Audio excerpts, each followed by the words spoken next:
കൂട്ടുകാരെ, എല്ലാവർക്കും പുതിയൊരു വീഡിയോയുമായിട്ട് വീണ്ടും ഞാൻ വന്നു. ഇന്നലത്തെ സംഭവത്തോടുകൂടി ആകപ്പാടെ മനസ്സിനങ്ങ് വിഷമമാണ്. അല്ല, ഒരു വിധം പോസിറ്റീവായി ഇങ്ങനെ പോയിക്കൊണ്ടിരുന്നതാണ്. പക്ഷേ ഭയങ്കരമായിട്ട് സ്ട്രെസ്സായിപ്പോയി. അങ്ങനെ ഇവിടെ ഇരുന്നിങ്ങനെ സ്ട്രെസ്സായി ഇരുന്നപ്പോഴാണ് ഞാൻ വിചാരിച്ച കൂട്ടുകാരെ ഒരു വീഡിയോ ഇടാമെന്ന്. എല്ലാ കൂട്ടുകാർക്കും സുഖമാണെന്ന് വിശ്വസിക്കുന്നു. എല്ലാവരും ഫുഡെല്ലാം കഴിച്ച് ഉറങ്ങാനുള്ള ശ്രമത്തിലായിരിക്കും. ഞാൻ ഒരു വീഡിയോ ഇട്ടിട്ട് ഉറങ്ങാമെന്ന് വിചാരിച്ചു. ഓരോരോ പ്രശ്നങ്ങളാണ്. നമ്മുടെ ഈ ജീവിതം എന്ന് പറയുന്നത് വളരെ നൈമിഷികമാണ്. ഈ സുഖവും ദുഃഖവും ഇങ്ങനെ വരുന്നു. നമ്മളിങ്ങനെ ഓരോ ദിവസങ്ങളും ഇങ്ങനെ കടന്ന് പോയിക്കൊണ്ടിരിക്കുന്നു. നമ്മൾക്ക് ചെയ്യാവുന്നത് നമ്മുടെ റിലേറ്റീവ്സൊക്കെ ഉണ്ടെങ്കിൽ അവരെ ഇടയ്ക്കൊക്കെ ഒന്ന് പോയി കാണണം. നമ്മൾ ബന്ധങ്ങൾ കൈവിടാതെ അവരെ എല്ലാം ഇങ്ങനെ സ്നേഹിക്കണം. കാരണം എപ്പോൾ നമുക്ക് എന്ത് സംഭവിക്കുമെന്നൊന്നും പറയാൻ പറ്റത്തില്ല.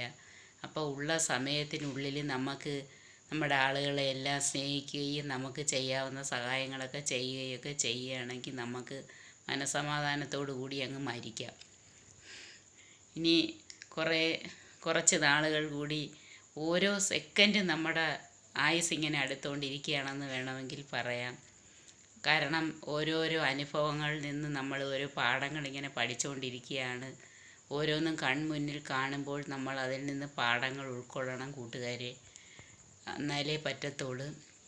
നമ്മൾ വിചാരിക്കുന്നത് പോലെ കാര്യങ്ങൾ നടക്കണമെന്നില്ല. ഇങ്ങനെ മാറ്റങ്ങൾ വന്നുകൊണ്ടിരിക്കുകയാണ്. ഇന്നലത്തെ സംഭവം എന്ന് പറയുന്നത് എനിക്ക് ഇപ്പോഴും ഓർക്കുമ്പോൾ ആ ലേഡിയുടെ പടവും അവരുടെ ഡീറ്റെയിലുകളും എല്ലാം ഇന്ന് പത്രത്തിൽ കണ്ട് നമുക്കറിയാവുന്ന ഒരു ലേഡിയായിരുന്നു. വളരെയധികം വിഷമമുണ്ട്. ഇന്നലെ ഞാനതെല്ലാം പറഞ്ഞതാണ് കൂട്ടുകാരെ. അങ്ങനെ ഞാനിവിടെ ഇരുന്ന് വിഷമിച്ച് ഇരുന്നപ്പോൾ വിചാരിച്ച് ടി വി ഒന്ന് ഇടാമെന്ന്. ടി വി കാണാറില്ല. എപ്പോഴും ഈ യൂട്യൂബൊക്കെയാണ് ഇങ്ങനെ കാണുന്നത്. അങ്ങനെ ടി വി ഇട്ടപ്പോഴും യൂട്യൂബിൽ ഇങ്ങനെ ഒരു ചാനലിൽ ചില ചാനലുകളെല്ലാം രാജ്യങ്ങളിലൊക്കെ പോയി അവിടെ നിന്ന് കാണുന്ന നല്ല വ്യൂ ഒക്കെയാണ് ഇടുന്നത്. അന്നേരം ഞാൻ കണ്ടതാണ് ഒരു പാർട്ടി ഫ്രാൻസിലൊക്കെ പോയി. ഫ്രാൻസിലൊക്കെ പോകണമെന്ന് നമുക്ക് ആഗ്രഹിക്കാം. ഒരു കുന്നോളം ആഗ്രഹിച്ചാൽ നമുക്കൊരു കടുക് മണിയോളമെങ്കിലും കിട്ടും. ഫ്രാൻസിൽ പോകണമെന്ന് ആഗ്രഹിച്ചാൽ നമുക്കൊരു വേറെ കൊച്ചു സ്ഥലത്തെങ്കിലും പോകാൻ പറ്റും. നല്ലത് മനസ്സ് വയ്ക്കുകയാണെങ്കിൽ നമുക്ക് പോയിട്ട് വരാം. അങ്ങനെ ഇങ്ങനെ ചാനൽ വെച്ചപ്പം കാണാം അവരെല്ലാവരും കൂടെ ഒരു ഗ്യാങ്ങായിട്ട് ഈഫൽ ടവറിനകത്തേക്ക് കയറുന്നു. അതിൻ്റെ മുകളിൽ ഏറ്റവും മുകളിലല്ല, ഏതാണ്ട് ഒരു മിഡിൽ ഭാഗത്ത് കയറി ആ സറൗണ്ടിങ്സ് മൊത്തവും കാണുന്നു. ക്ലൈമറ്റൊക്കെ ഒരുവിധം തെളിഞ്ഞതായതുകൊണ്ട് അവർ ആ സുന്ദരമായിട്ടുള്ള വ്യൂ എല്ലാം ഇങ്ങനെ കണ്ട് അതിനെപ്പറ്റിയൊക്കെ ഇങ്ങനെ വിവരിക്കുന്നു. എന്നിട്ട് അവരതിനകത്ത് കയറി പെട്ടെന്ന് താഴെ ഇറങ്ങി അടുത്ത സ്ഥലത്തേക്ക് പോകുന്നു. അടുത്ത ഹോട്ടലുകളും അതിൻ്റെ ആ ലൈറ്റ് സെറ്റിങ്ങും അതിൻ്റെ വ്യൂവും. പിന്നെ അത് കഴിഞ്ഞിട്ട് ഇവരിങ്ങനെ റോഡിലൂടെ ഇങ്ങനെ പോയപ്പോൾ ഞാൻ കാണുന്നതാണ് ഇതല്ല. റോഡിലൂടെ ഇങ്ങനെ പോയപ്പം രണ്ട് സൈഡിലും പച്ച പരവതാനി പോലെ ഇങ്ങനെ വിരിച്ചിട്ടത് കണക്ക് കിടക്കുന്ന അവിടുത്തെ കൃഷി എന്താണ് നട്ടിരിക്കുന്നതെന്ന് മനസ്സിലാവുന്നില്ല. പക്ഷേ രണ്ട് സൈഡ് ഒരേ ലെവലിൽ എന്ത് രസമുണ്ട് കാണാനായിട്ട്. ലെവലിൽ ഇങ്ങനെ കിടക്കുന്ന നിരപ്പായ സമതല പ്രദേശമാണ് രണ്ട് സൈഡ്. അതങ്ങനെ ഗ്രാമപ്രദേശങ്ങളും എല്ലാം ഇങ്ങനെ പോകുന്നു. നല്ല കൊച്ചു വീടുകളും ഗ്രാമപ്രദേശങ്ങളിൽ കാണപ്പെടുന്നു. എന്ത് ഭംഗിയുണ്ട് ഇതെല്ലാം കാണാം. ഇതെല്ലാം കണ്ടപ്പോൾ എനിക്കിപ്പോൾ തന്നെ ഫ്രാൻസിൽ പോകണമെന്ന് നല്ല മോഹമുണ്ട്. എല്ലാവരും ആഗ്രഹിക്കുക. ഇപ്പം വേറെ ഒരു ഏതിലോ ഇങ്ങനെ വന്നായിരുന്നു ഒരു ലേഡി പലവ്യഞ്ജന കടയൊക്കെ നടത്തി ഹസ്ബൻഡ് ആൻഡ് വൈഫും കൂടെ 5-6 കുറേ രാജ്യങ്ങൾ കണ്ടെന്ന്. അതാണ് പറയുന്നത് കൂട്ടുകാരെ. മനസ്സ് വെച്ചാൽ എന്തും നടക്കും. അതുകൊണ്ട് ആഗ്രഹിക്കുകയാണെങ്കിൽ അത് സാധിച്ച് എടുക്കാൻ നോക്കണം. എനിക്ക് ഒരു കാര്യം വിചാരിച്ചാൽ അത് സാധിക്കണമെന്നാണ്. എല്ലാവർക്കും അങ്ങനെ തന്നെ ആയിരിക്കും. എന്തായാലും വേറൊരു കൗതുകം അതിനകത്ത് കണ്ടു. അവരെല്ലാവരും കൂടെ ഒരു കാറിൽ ഇങ്ങനെ പോയി കടലിനടിയിലുള്ള ഒരു ട്രെയിനിനകത്തേക്ക് ഈ കാറങ്ങ് കയറ്റി വീതിക്ക് പരന്ന വലിയ ട്രെയിൻ. അതിൻ്റെ ആ സ്ട്രക്ചർ എല്ലാം ഒന്ന് കാണണം. അതിനകത്തേക്ക് അങ്ങ് കയറ്റി അങ്ങ് ഉള്ളിലേക്ക് അങ്ങ് കയറിപ്പോകാൻ വീതിക്ക് കിടക്കുകയാണ്. ഹൈറ്റ് മാത്രം അല്പം കുറവുണ്ട്. ഈ കാറിന് പോകുന്നതിന് പ്രത്യേക ഒരു ട്രെയിൻ അതിൻ്റെ മുകളിൽ അല്ലെങ്കിൽ വേറെയും സെറ്റിങ്സ് ഉണ്ട്. ബസ്സും ഡയറക്റ്റ് അങ്ങ് കയറി പോകാം. കടലിനടിയിലൂടെയാണെന്ന് എല്ലാവരും ഓർക്കണം കൂട്ടുകാരെ. നമ്മൾ എന്തറിയുന്നു? ഈ ലോകത്തെ ഡെവലപ്മെൻറ്റുകളാണ് ഈ കാണുന്നത്. നമ്മളിവിടെ ഇരുന്ന് എൻ്റെ കാര്യമാണ് പറയുന്നത്. എന്തോ അറിയുന്നു. ഇവിടുന്ന് ജോലിക്ക് വന്ന് വരുന്ന് ഓരോ ദിവസങ്ങൾ ഇങ്ങനെ വരികയും പോവുകയും ചെയ്യുന്നു. ഈ സംഭവം ഈ അറിവുമൊക്കെ എനിക്കിന്ന് പുതിയതായിട്ട് കിട്ടിയതാണ്. ഇത് കണ്ടപ്പോൾ ഇത് ഞാൻ എല്ലാവരോടും പറഞ്ഞെന്നേ ഉള്ളൂ. നമ്മളിതൊന്നും അറിയുന്നില്ല. ലോകത്ത് നടക്കുന്ന മഹാത്ഭുതങ്ങൾ. ആ ട്രെയിനിനകത്തേക്ക് കാറങ്ങ് കയറ്റി അടുത്ത സ്ഥലത്തേക്ക് പോകുന്നു. ലണ്ടനിലെങ്ങാണ്ടാണ്, അങ്ങോട്ട് പോകുന്നു.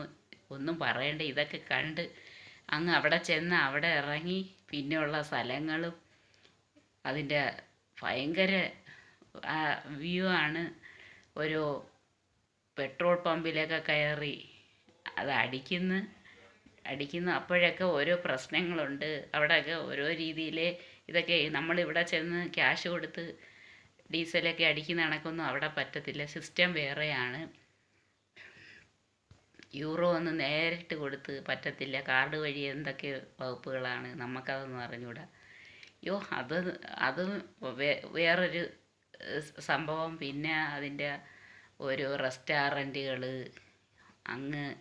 പിന്നെ അവിടുത്തെ ഈ സ്മാർട്ട് ക്ലാസ്സുകളാണ്. അത് വേറിട്ട ഒരു കാഴ്ചയാണ്. കാരണമെന്ന് വെച്ചാൽ അതിൻ്റെയൊക്കെ പഠിപ്പിക്കുന്ന കാര്യങ്ങളെല്ലാം നമുക്കിങ്ങനെ റിവൈൻഡ് ചെയ്തെടുക്കാൻ പറ്റുന്ന രീതിയിലുള്ള സിസ്റ്റങ്ങളാണ് കൂട്ടുകാരെ. അങ്ങനെയൊക്കെ പഠിക്കണമെന്ന് ആഗ്രഹിക്കുന്ന മിടുക്കരായിട്ടുള്ളവരെല്ലാം പോവുക. അങ്ങനെയുള്ള രാജ്യങ്ങളിൽ പോയി മാക്സിമം നമ്മുടെ കഴിവുകൾ യൂട്ടിലൈസ് ചെയ്ത് മിടുക്കന്മാരായിട്ട് ഇങ്ങോട്ട് തിരിച്ചു വരണമെന്നൊന്നും ഞാൻ പറയുന്നില്ല. കാരണം ഇവിടെ ഇപ്പോൾ ആകെ പ്രശ്നത്തിലാണ്. എല്ലാവരും പോയി രക്ഷപ്പെടുക കൂട്ടുകാരെ. പറ്റുമെങ്കിൽ നമ്മുടെ രാജ്യത്ത് തന്നെ വന്ന് ജീവിക്കുക. കേട്ടാ കൂട്ടുകാരെ? എല്ലാവരും എനിക്കിതെല്ലാം വളരെ കൗതുകകരമായിട്ട് തോന്നിയത് കൊണ്ടാണ് ഞാൻ ഈ കാര്യങ്ങളെല്ലാം പറഞ്ഞത്. എല്ലാ കാഴ്ചകളും ഒന്നിനൊന്ന് മെച്ചം. ഈ ട്രെയിനിലുള്ള യാത്ര, ബസ് അതിൻ്റെ മുകളിൽ അല്ലെങ്കിൽ അതിൻ്റെ വേറൊരു ട്രെയിനിൽ ഇങ്ങനെ കയറ്റി അടുത്ത സ്ഥലത്തേക്ക് പോകാമെന്ന് പറയുമ്പോൾ ഈ ലോകത്തുണ്ടായിട്ടുള്ള ഈ അറിവെന്ന് പറയുന്നത് എത്രമാത്രം വികസിച്ചിരിക്കുന്നു എന്ന് നമ്മൾ മനസ്സിലാക്കണം. ആളുകളുടെ മനസ്സിലുദിക്കുന്ന ഐഡിയകളാണല്ലോ ഇങ്ങനെ വരുന്നത്. ഈ ട്രെയിനെന്ന് പറയുന്ന ഈ കടലിനടിയിലൂടെ ഇത്രയും ദൂരത്തിൽ ഇതെല്ലാം ഇതിൻ്റെ ആ കൺസ്ട്രക്ഷനൊക്കെ എങ്ങനെ ആയിരിക്കുമെന്നൊന്ന് ആലോചിച്ച് നോക്കിയാണ്. എത്ര മിടുക്കന്മാരായിരിക്കും ഇങ്ങനെയൊക്കെ പോയി ഓരോ രാജ്യങ്ങളിലും എല്ലാം നിന്ന് പഠിച്ച് നല്ല വൈദഗ്ധ്യം നേടിയ മിടുക്കന്മാരുടെ തലയിൽ വരുന്ന ന്യൂ ഐഡിയാസാണ് ഇങ്ങനെയെല്ലാം വരുന്നത്. ഞാൻ ഇത് ആദ്യമായിട്ടാണ് ജീവിതത്തിൽ കണ്ടത്. അതുകൊണ്ട് കൂട്ടുകാരെ നിങ്ങളുടെ അടുത്തതെല്ലാം ഇതൊന്ന് പറഞ്ഞതാണ്. ഞാനിവിടെ ഇരുന്ന് ബോറടിച്ചത് കൊണ്ട് വീഡിയോ ഇട്ടതാണ് കൂട്ടുകാരെ. എല്ലാവരും ഫുഡൊക്കെ കഴിച്ച് ഉറങ്ങാനുള്ള ശ്രമത്തിലായിരിക്കും. ഞാൻ എൻ്റെ ബോറടി എനിക്കുള്ള വിഷമമൊക്കെ മാറാനായിട്ട് ഇന്ന് വീഡിയോ ഇട്ടതാണ്. ഇന്നലെ അത്രമാത്രം മനസ്സ് തകർന്നു പോയി കൂട്ടുകാരെ. എല്ലാവരും സുഖമായിട്ട് പോയി കിടന്ന് ഉറങ്ങിക്കോളും. ഞാനും താണ്ടപ്പോൾ കിടന്ന് ഉറങ്ങും. എല്ലാവരും എൻ്റെ വീഡിയോ കാണുകയും സപ്പോർട്ട് ചെയ്യുകയും ചെയ്യണേ കൂട്ടുകാരെ. എല്ലാവരും സബ്സ്ക്രൈബ് ചെയ്യാനും ലൈക്ക് ചെയ്യാനും മറക്കരുത്. എല്ലാവർക്കും ഗുഡ് നൈറ്റ്.